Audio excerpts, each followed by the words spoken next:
Designer भी कपड़े design करते हैं और अपैरल डिज़ाइनर भी कपड़े डिज़ाइन करते हैं। तो ऐसा क्या डिफरेंस है दोनों में कि दोनों का नाम ही अलग है, दोनों का टर्म ही अलग है, दोनों का काम ही अलग है? ऐसा क्या है? ऑब्वियसली अगर अलग है तो कुछ ना कुछ तो डिफरेंस होगा ही। यस, डिफरेंस होता है, तो इन्हीं दोनों को क्लियर करने फैशन डिज़ाइनिंग और अपैरल डिज़ाइनिंग के डिफरेंस बताने वाली हूँ, और साथ साथ ये भी बताने वाली हूँ कि आप ये देखो कि इन दोनों के सब्जेक्ट में क्या डिफरेंस होता है। एज अ फैशन डिज़ाइनिंग आपको फैशन डिज़ाइनिंग के क्या सब्जेक्ट पढ़ने पड़ते हैं और अपैरल डिज़ाइनिंग में कौन से सब्जेक्ट पढ़ने पड़ते हैं, ये दोनों को भी क्लियर करने वाले। तो वीडियो को लास्ट तक बने रहना, क्योंकि ये आपके लिए हेल्पफुल है। दिस इज अले Gupta and you watching my channel and discuss. What is the fashion designing? I already told, okay, but I will repeat again. What is the fashion designing?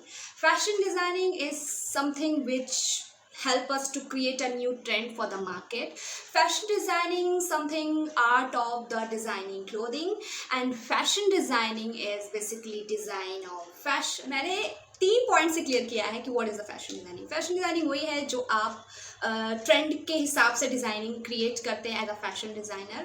Fashion designing वही है जो fashion को design करता है, garment को design करता है। Okay, fashion designing basically यही है, और आप फैशन डिज़ाइनिंग फील्ड में यही सीखते हैं, ठीक है, कि आपको डिज़ाइन कैसे करना है, न्यू ट्रेंड कैसे लाना है, मार्केट में अपने प्रोडक्ट को कैसे बनाना है। नो, बनाना इज़ नॉट इम्पॉर्टेंट।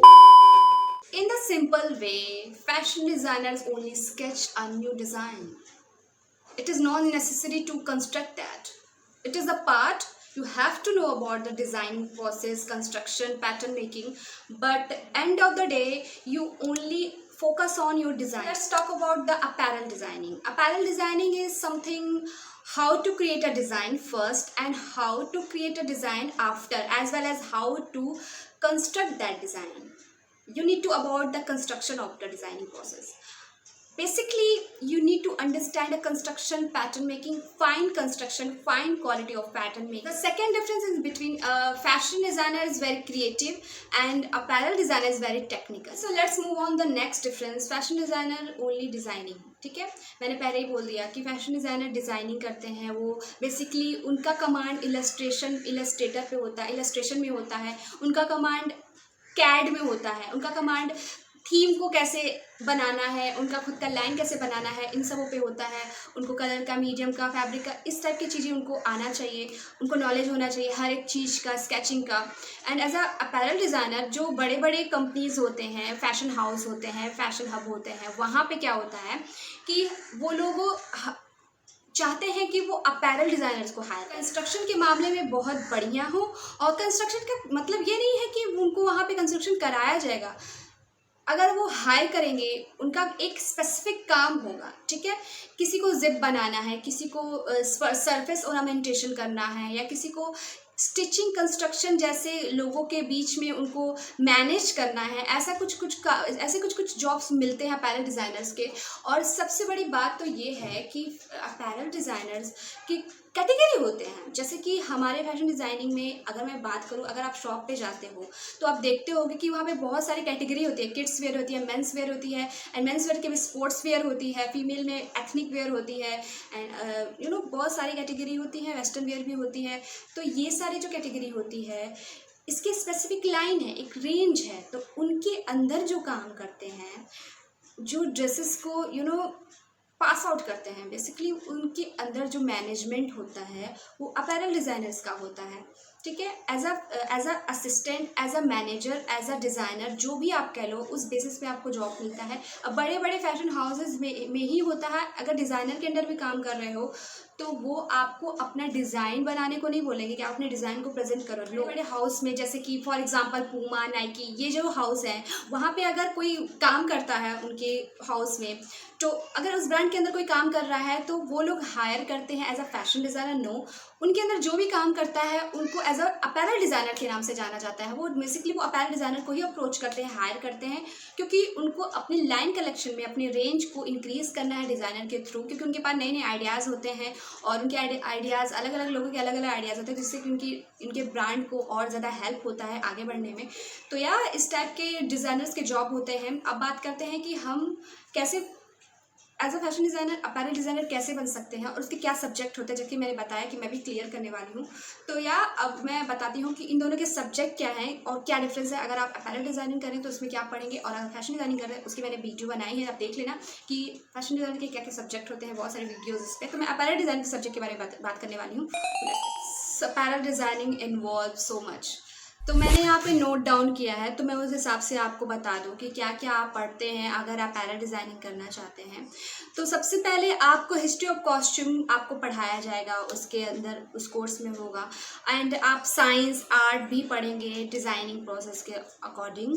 आपको डिज़ाइनिंग मैनेजमेंट आना चाहिए, आपको फैशन आर्ट से रिलेटेड सब्जेक्ट आपको पढ़ने पड़ते हैं, स्केचिंग भी इसमें इन्वॉल्व है, लाइक इलस्ट्रेशन। आपको डिज़ाइन मैनेजमेंट आना चाहिए, मैंने यहाँ पे नोट डाउन किया तो मैं उस हिसाब से आपको बता रही हूँ। डिज़ाइनिंग मैनेजमेंट आपको आना चाहिए। स्केचिंग इलस्ट्रेशन, जैसे मैंने बताया कि स्केचिंग इलस्ट्रेशन भी इंपॉर्टेंट होता है, क्योंकि आप डिज़ाइंस बनाओगे तभी आप उसको कन्वर्ट करोगे अपने प्रोडक्ट में। And product of the clothing, मतलब प्रोडक्शन आपको आना चाहिए, वही पढ़ाया जाता है। पैटर्न डिज़ाइन में पैटर्न मेकिंग होता है। पैटर्न मेकिंग क्यों इंपॉर्टेंट है, ऑफकोर्स आपको पैटर्न मेकिंग कंस्ट्रक्शन के हिसाब से आपको इंपॉर्टेंट हो जाता है।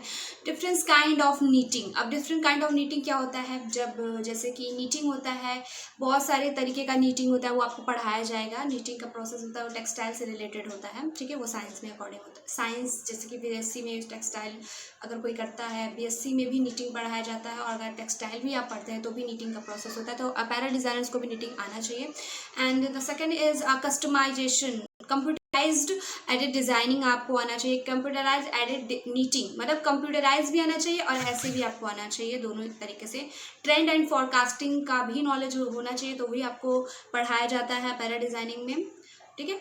Trend and forecasting for apparel designing, ठीक है। फॉरकास्टिंग क्या होता है एंड ट्रेंड क्या होता है, इसके बारे में वीडियो बना दूंगी अगर आप जानना चाहते हैं तो। एंड डिज़ाइनिंग प्रोसेस बहुत इंपॉर्टेंट है, ये फैशन डिज़ाइनर्स को भी आना चाहिए। Production and planning, retailing and marketing, production कैसे करना है, प्लानिंग कैसे करना है, रिटेलिंग कैसे करना है, मार्केटिंग कैसे करनी है, ये सारी चीज़ें अपैरल डिज़ाइनर्स को पढ़ाया जाता है कोर्स में। सो या दैट इज़ ओके। सो अब यहाँ पे मैंने ये चीज़ क्लियर कर दिया है कि अपैरल डिज़ाइनर्स को क्या क्या पढ़। अब मैं बात करूँ कि फैशन डिज़ाइनर और अपैरल डिज़ाइनर के अगर सब्जेक्ट की बात करूँ तो क्या दोनों में कुछ डिफरेंस, अगर मैं बोले कि डिफरेंस नहीं है तो आप मानोगे। मैंने भी हिस्ट्री ऑफ कॉस्ट्यूम पढ़ा है, मैंने कंप्यूटर एडेड डिज़ाइन, मैंने भी नीटिंग पढ़ी है, मैंने भी पैटर्न मेकिंग पढ़ी है, मैंने भी प्रोडक्शन का पढ़ा है, डिज़ाइनिंग का प्रोसेस पढ़ा है, मैंने एवरीथिंग, मैंने सब कुछ पढ़ा है। तो मैं अगर मैं बोलूँ कि ये क्या अपैरल डिज़ाइनर को आना चाहिए, अपैरल डिज़ाइनर को ही सिखाया जाता है, या फैशन डिज़ाइनर में ये सारे सब्जेक्ट नहीं होते। हिस्ट्री ऑफ कॉस्ट्यूम मैंने ही पढ़ा है, जैसे मैंने बताया सारी चीज़ें मैंने पढ़ी है। तो क्या मैं अपैरल डिज़ाइनिंग बन सकती हूँ, अपैरल डिज़ाइनर बन सकती हूँ, या फैशन डिज़ाइनर बन सकती हूँ? अगर मैं बोलूँ ये टर्म के पीछे मत भागो, क्योंकि दोनों एक ही काम करते हैं। ये बेसिकली डिफरेंस हो जाता है जॉब टू जॉब, ठीक है। ये जॉब में आपको डिफरेंस हो जाता है, तो लोग उसको अपैरल डिज़ाइनर कहते हैं। और अगर आप कहीं एज अ क्रिएटिव पर्सन से कर रहे हो तो आप फैशन डिज़ाइनर कहलाते हो। और अगर आपका खुद का हब है, आपका खुद का रेंज है, आपका खुद का ब्रांड है, तो आप फैशन डिज़ाइनर होगे।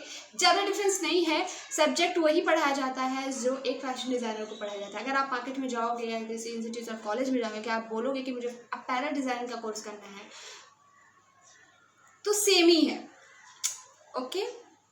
काम का फ़र्क पड़ता है। जैसे कि मेरे को ड्रेपिंग बहुत पसंद है, मेरे को कंस्ट्रक्शन बहुत पसंद है, तो मुझे ऐसा लगता है कि फ्यूचर में मैं अगर मुझे मूव ऑन करना है तो मैं एज अ अपैरल डिज़ाइनर ही काम करूँगी। डिज़ाइनिंग प्रोसेस मुझे आता है, मैं इलस्ट्रेशन भी कर लेती हूँ, मतलब सब कुछ आता है। तो प्रॉब्लम क्या है आपके हिसाब से? फैशन डिज़ाइनिंग में आपको पता है क्या क्या इन्वॉल्व होता है। आप कैड कर सकते हो, कैड में आपको कंप्यूटर से रिलेटेड चीज़ें आती हैं, आप उसमें मूव ऑन कर सकते हो। आपको इलस्ट्रेशन आपका बेस्ट है, आप इलस्ट्रेटर बन सकते हो। आपका कंस्ट्रक्शन प्रोसेस बहुत अच्छा, आपका पैटर्न मेकिंग बहुत अच्छा है, तो आप एज अ पैटर्न जैसे मेरा पैटर्न डिज़ाइनर बन सकते हो। और कौन कौन सब्जेक्ट होते हैं, आपको मर्चेंडाइज़र बनना है, मर्चेंडाइज़र भी बन सकते हो। सब कुछ आपको इस स्टडी में कंप्लीट कराया जाता है। सो या ये सारी चीज़ें थी।